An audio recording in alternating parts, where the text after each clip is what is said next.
Merci. La parole est à Monsieur Loïc Hervé pour le groupe Union centriste pour 4 minutes.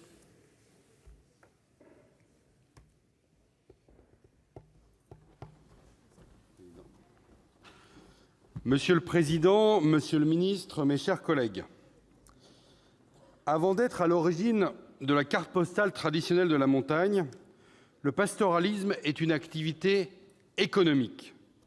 Il représente une agriculture vertueuse, pratiquée par des femmes et des hommes passionnés, des gardiens vigilants de l'équilibre entre la nature, entre l'homme et l'animal, et ce, depuis des siècles.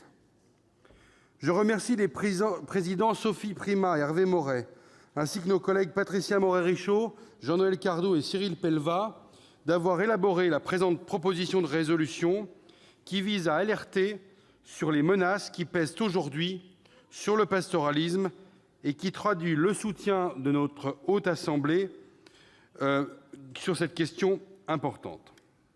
En effet, il s'agit de préserver, au travers de produits reconnus, un maillon de la chaîne agroalimentaire dont les atouts touristiques et écologiques sont incontestables. L'entretien régulier de vastes étendues d'alpage par des troupeaux est indispensable à la lutte contre l'enfrichement comme à la protection contre les risques naturels. Aussi, l'intérêt de cette pratique est de valoriser des ressources difficilement valorisables par l'homme et de prendre comme support à la production de produits laitiers et artisanaux des espaces non cultivables.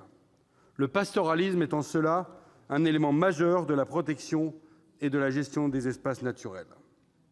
Partout, les espaces pastoraux sont reconnus parmi ceux à plus forte biodiversité, en étant au cœur de nos parcs naturels, de nos réserves naturelles et espaces protégés. Ils constituent un enjeu de biodiversité majeur pour les écosystèmes. Dans son discours au comité interministériel de la biodiversité le 4 juillet dernier, Monsieur le Premier ministre a indiqué vouloir rémunérer les agriculteurs pour ce service qu'ils rendent à la nature. Eh bien, cette proposition de résolution vise à rechercher une plus juste rémunération pour le pastoralisme en tenant encore mieux compte des contraintes qui pèsent sur cette forme d'agriculture. Ce serait une juste reconnaissance des contraintes spécifiques liées aux conditions naturelles, à la saisonnalité et à l'isolement auxquels sont soumis ces acteurs du pastoralisme. Évidemment, la question a été largement ouverte.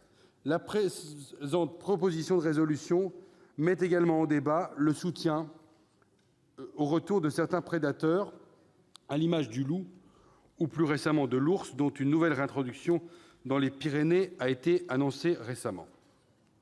Si l'on peut concevoir aisément qu'il soit nécessaire de protéger des espèces relevant de la Convention de Berne, la remise en cause de la viabilité économique d'exploitation agricole en montagne ne saurait être la conséquence de cette protection.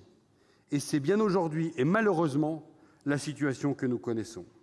Le cri d'alarme est réel, et ce débat est porté cet après-midi dans notre enceinte, et je tiens à saluer les très nombreux collègues qui l'ont dit, exemple à l'appui, il faut entendre, Monsieur le ministre, ce cri d'alarme. Il me semble donc nécessaire qu'un arbitrage et un suivi soient discutés au sein de l'Union européenne. Il est tout aussi impératif que cette question trouve enfin un plan national, au sein de ce plan national, des solutions pérennes proposant aux acteurs du pastoralisme toutes les sécurités suffisantes à la poursuite de leur activité économique. La compatibilité du pastoralisme avec la présence du loup est en question et un équilibre doit donc être recherché sans jamais perdre de vue que les acteurs du pastoralisme sont les pionniers de la biodiversité et les garants de la qualité. Pour cela, mon groupe, le groupe Union centriste, votera cette proposition de résolution.